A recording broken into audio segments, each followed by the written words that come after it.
We are going to meet some of the best tech minds and experience their mind-blowing innovations.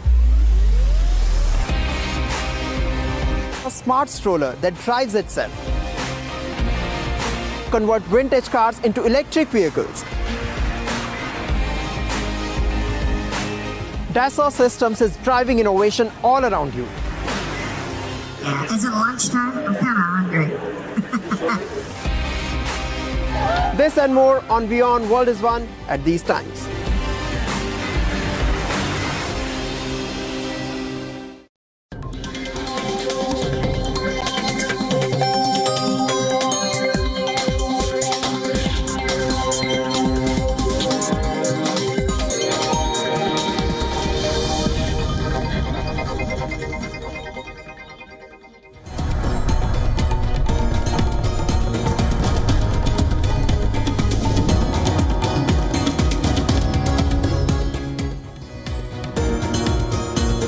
Good morning, Asia. Good evening, America. You're watching World DNA with me, Raisha Sehgal. On the show today, former U.S. President Donald Trump is likely to win the South Carolina primary, defeating Nikki Haley in her home state and jeopardizing her chances in the 2024 race. However, Haley has clearly said that she will continue to fight on. We'll get you all the latest from that, but first, the headlines here on World DNA.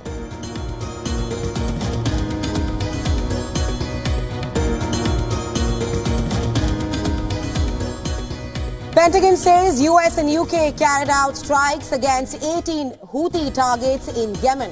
The strikes were directed against storage facilities, drone, air defense systems of the group. Houthis meanwhile claim attack on a US-flagged oil tanker in the Gulf of Aden.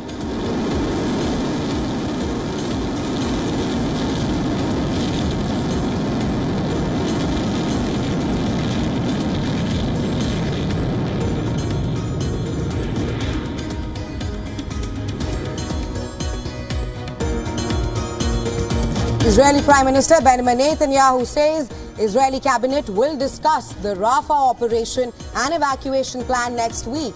Adds that officials are engaged to reach another framework to secure hostage release deal.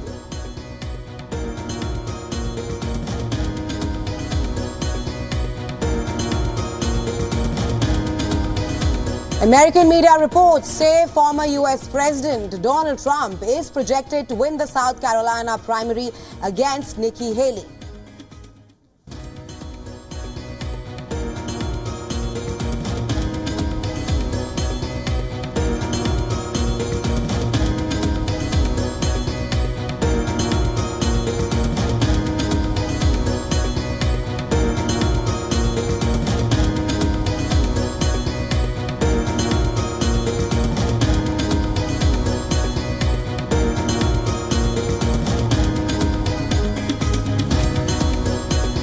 West Africa's regional bloc, ECOWAS, says it is lifting some of the sanctions imposed on Niger after last year's military coup.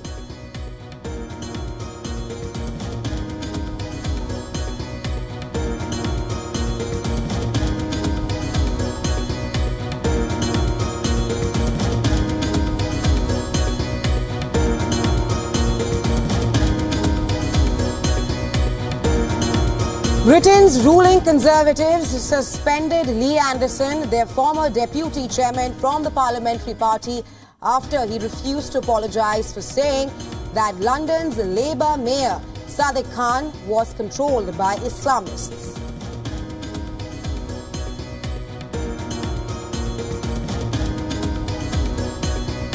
And England's first major domestic trophy of 2023 and 2024 is on the line as two foes, Chelsea and Liverpool, meet in the final of the EFL Cup later today. While the Reds aim to win the first of a potential 4 trophies this season, Chelsea target their first domestic trophy in 6 years.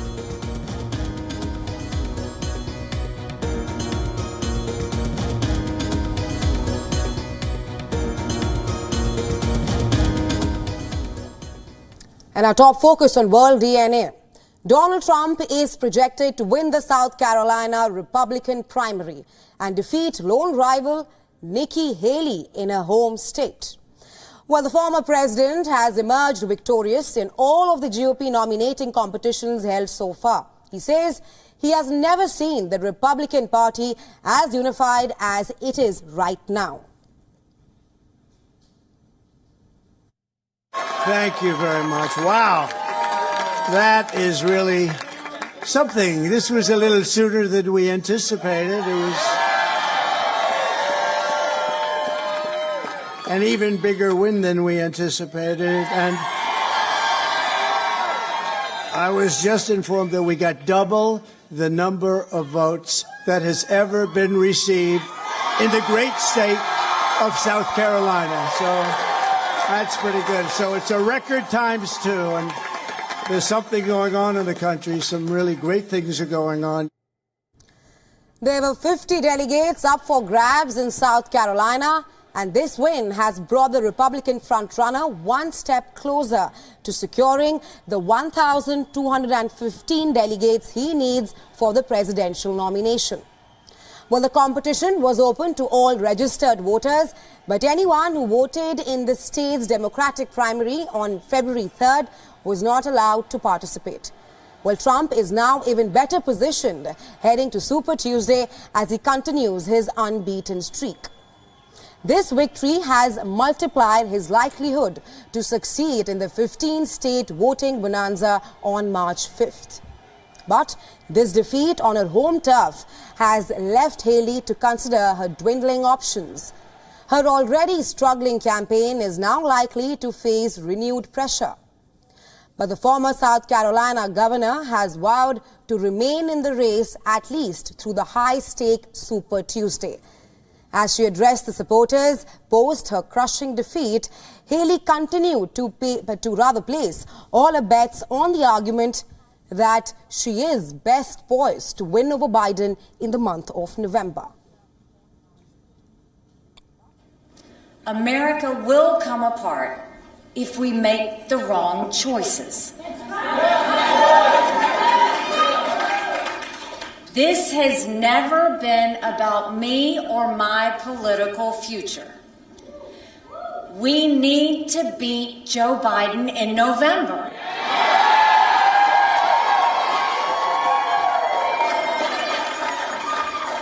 I don't believe Donald Trump can beat Joe Biden.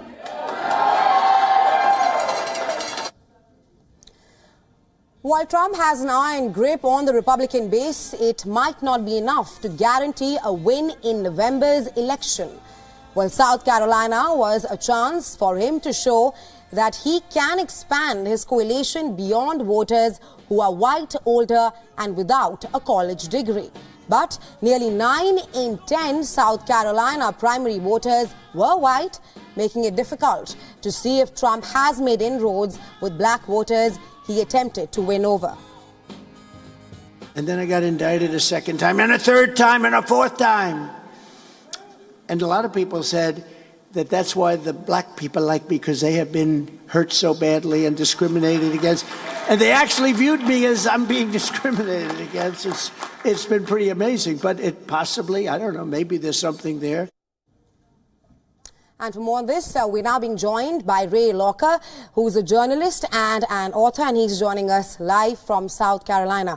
Thanks very much for taking our time and being here with us today, Mr. Locker. I want to start by asking you that the American media reports say that Trump is projected to win the South Carolina primary. Talk to us about how the victory cements Trump's front-runner status to face Biden in the upcoming elections in the month of November in the U.S. Well, what you mentioned earlier is he gets 44 out of the 50 delegates at stake. So basically, South Carolina is a winner-take-all primary. You finish first, you get the most votes, you get the delegates. There's nobody else who's going to get delegates. So he continues to accumulate the delegates he needs to get the nomination, and that's not going to change. And I don't think anybody's really surprised by today's outcome. Right, Mr. Locker, this was anticipated, but Trump has an iron grip on the Republican base, like you mentioned. Do you think that he was successful in making inroads with the black voters that he attempted to win over? No, absolutely not. I mean, there's very little indication that significant numbers of black voters voted today in South Carolina in Republican primary.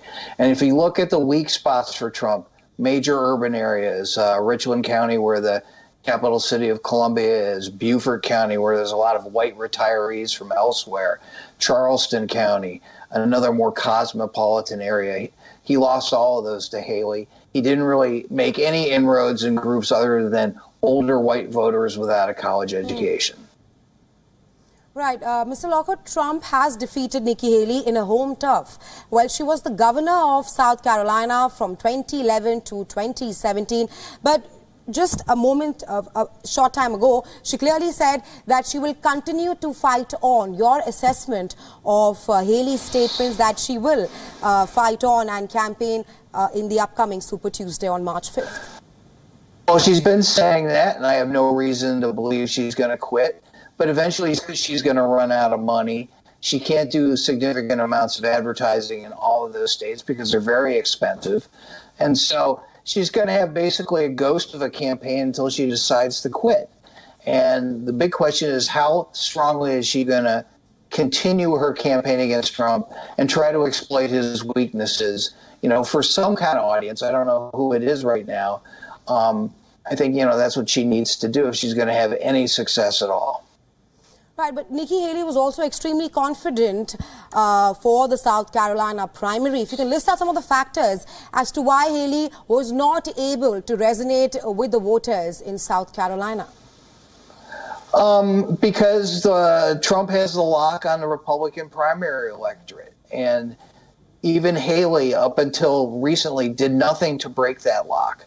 All the people who were running for the Republican nomination knew that he had problems, and they failed to try to exploit them. When he got indicted first, second, third, fourth times, they criticized the prosecutors when, to many people, I'd say the majority of Americans, Trump is a criminal. And so she defends him and tries to play cute games of trying to exploit whatever differences they have. She tried to do that for too long, didn't gain any traction, and now she's paying for it. Right, Mr. Lockhart, we'll have to wait and see how things pan out on Super Tuesday, but thanks very much for taking our time and joining us here on WION. Thanks for having me.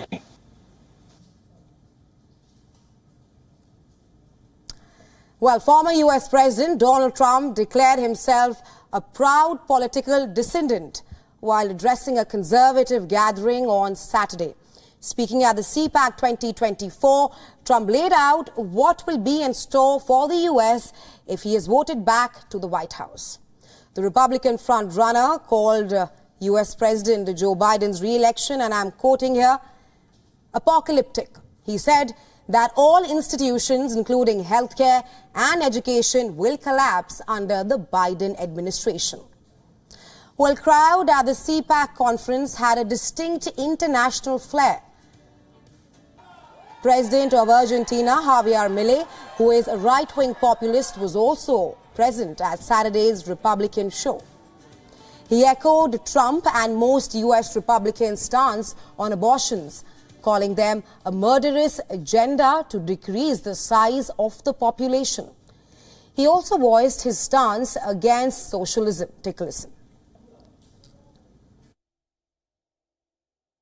No avalen la regulación. Don't let the socialism advance. Don't endorse the regulation. Don't endorse the idea of market failure. Don't allow the advance of the murderous agenda. And do not let the siren calls of the social justice woo you. Llevar por los cantos de sirena de la justicia social. Former Brexit leader Nigel was also appealed for former U.S. President Donald Trump's win, calling Trump a strong leader. He said that the Republican contestant, and I'm quoting here, defending the basic concepts of family in the nation. Well, the president of El Salvador, Nayib Bukele, also earned cheers from the crowd when he asked conservatives to fight for their rights.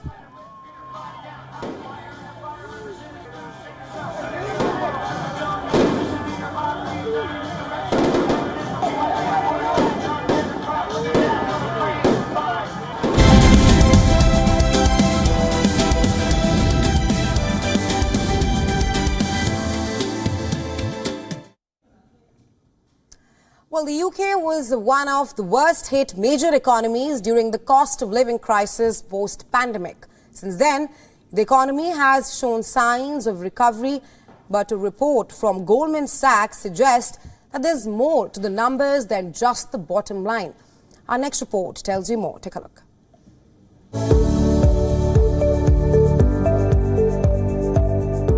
The United Kingdom, with its relatively low taxes and business-friendly environment, was once a thriving destination for businesses.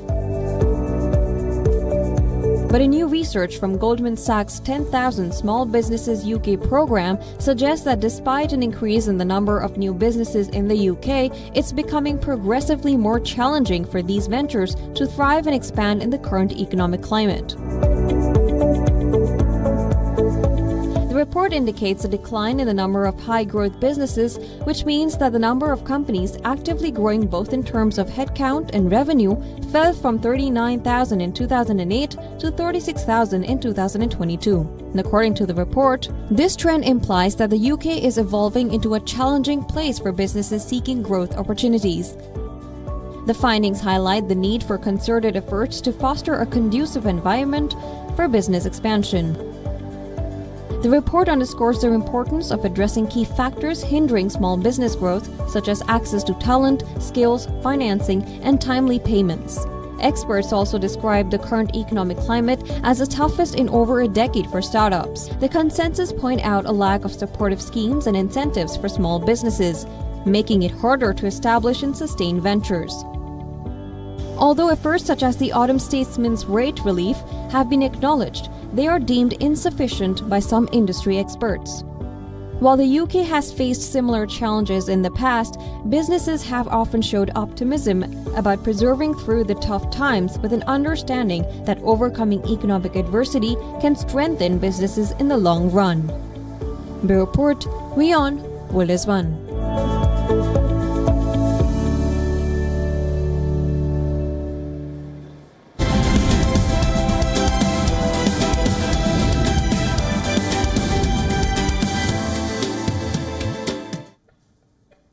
And now on to the world of sports. Liverpool will have the opportunity to kickstart a perfect farewell tour for departing manager Jurgen Klopp when they take on Chelsea in the final of the EFL Cup. The game is a rematch of both the EFL and FA Cup finals of 2022, where Liverpool emerged victorious in both the matches on penalties. However, it is not going to be easy for Liverpool this time around, as they are in the midst of a major injury crisis. Diego Jota and Curtis Jones will definitely miss the game today, while Darwin Núñez, Dominic Szoboszlai and Mohamed Salah's fitness will be assessed before the game. Trent Alexander-Arnold and goalkeeper Alisson Becker are battling hamstring problems. At least 4 other players are long-term absentees, which means an 8th trophy of the Klopp era will have to be earned the hard way. Premier League leaders Liverpool are record 9-time winners of the EFL Cup, and they reached their 14th final by defeating the likes of Bournemouth, West Ham United and Fulham. Klopp's side come into the match on the back of a morale-boosting 4-1 win over Luton Town, when the French players conjured up a stunning comeback victory.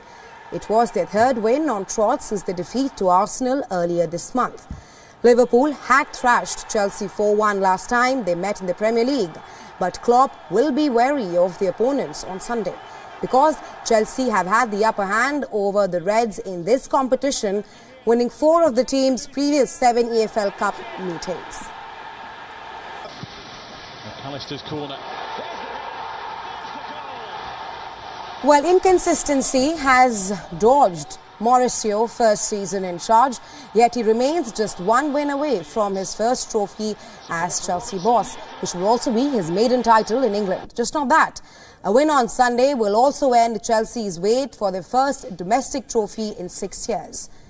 The Blue were halfway to an embarrassing exit in the semi-finals, suffering a surprise 1-0 defeat in the first leg against Middlesbrough. However, they ran right in the return leg at Stamford Bridge to register a 6-2 aggregate win over the championship side.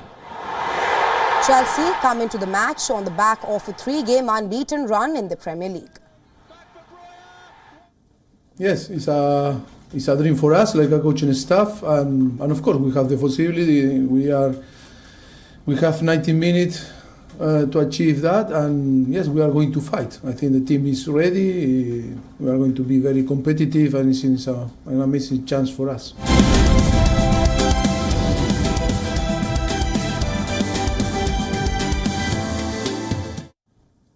And now from the world of showbiz, Harry Potter is set to return to the small screen in 2026.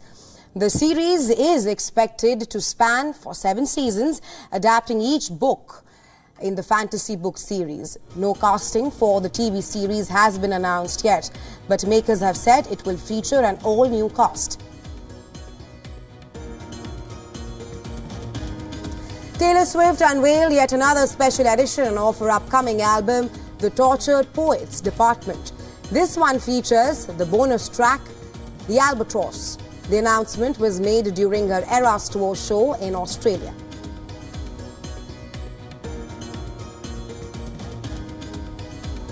US music superstar Beyoncé secured her first UK #1 single in 14 years. Her new country hit Texas Hold'em stormed straight to the top spot in the British charts. The song released after a surprise appearance in a Super Bowl commercial this year. Her UK chart success comes after Beyoncé made history earlier this week when she became the first black woman to top Billboard's Hot Country Songs charts in the US.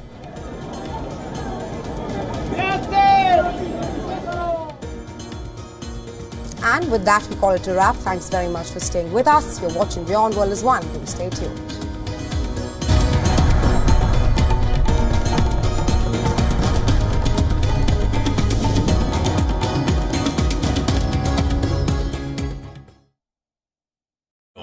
India's Global Voice, the channel that brings you the biggest stories from across the world through India's lens.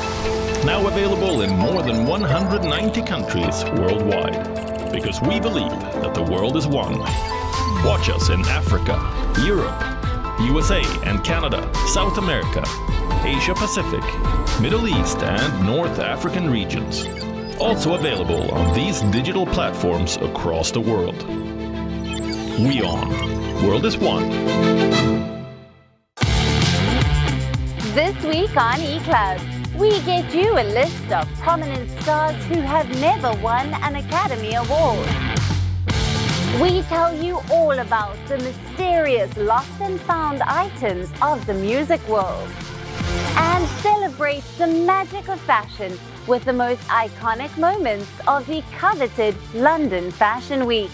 With me, Alison Lagrange, at these times, only on WION.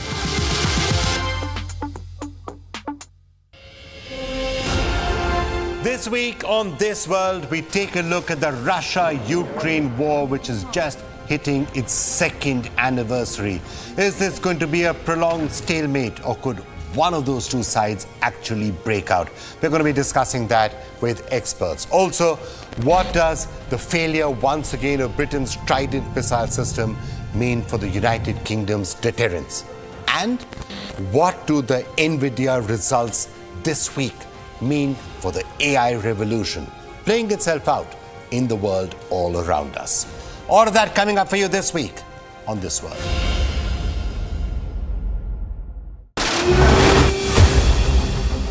Firm handshakes and resounding speeches fail Zelensky.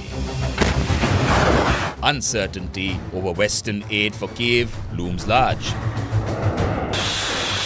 War of attrition takes its toll on Ukraine. Avdiivka's capture, biggest victory after Bakhmut, boasts Kremlin. Has the West failed Kiev 2 years into the Ukraine war? Continuous coverage on WION.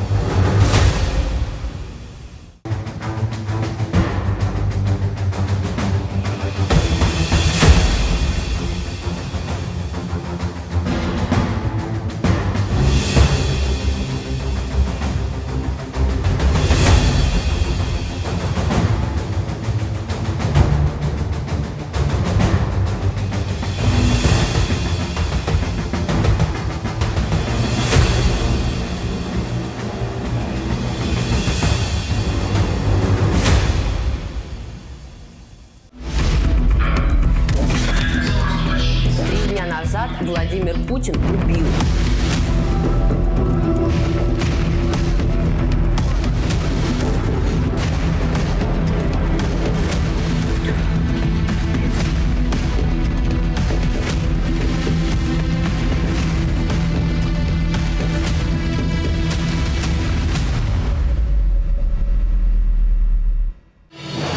Gravitas tells you stories that others won't.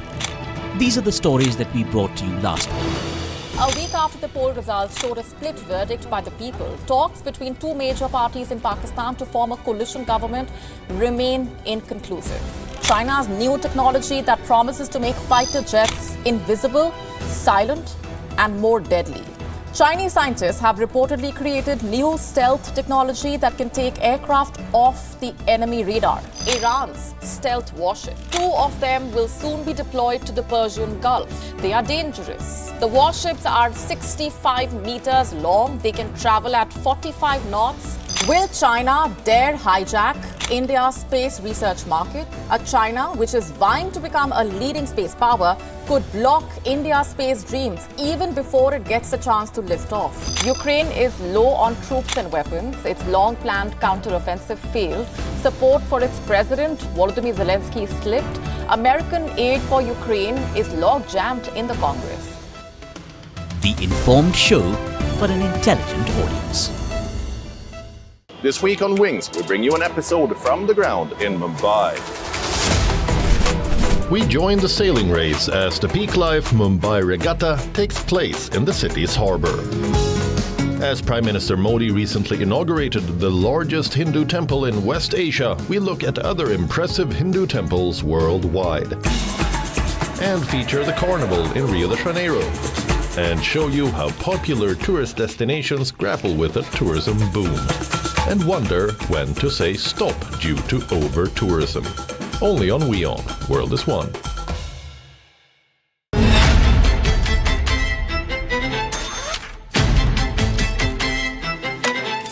This week, we bring you an episode from Dallas, a city that has emerged as a technology hub.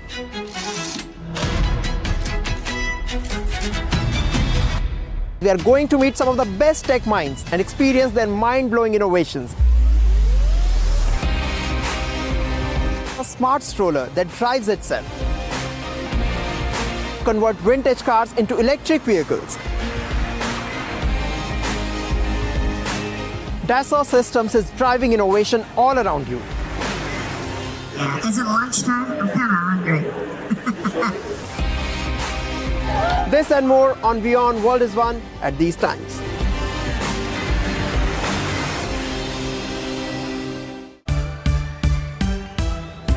This week on Melt, at just 10% growth in 2023, has Indian addicts hit a speed breaker?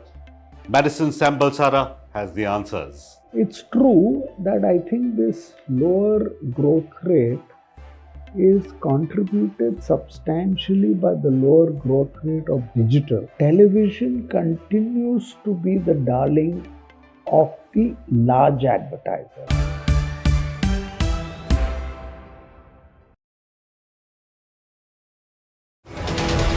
This week on the West Asia Post, WHO chief calls Gaza a death zone, raises alarm over worsening health and humanitarian conditions in the besieged Strip.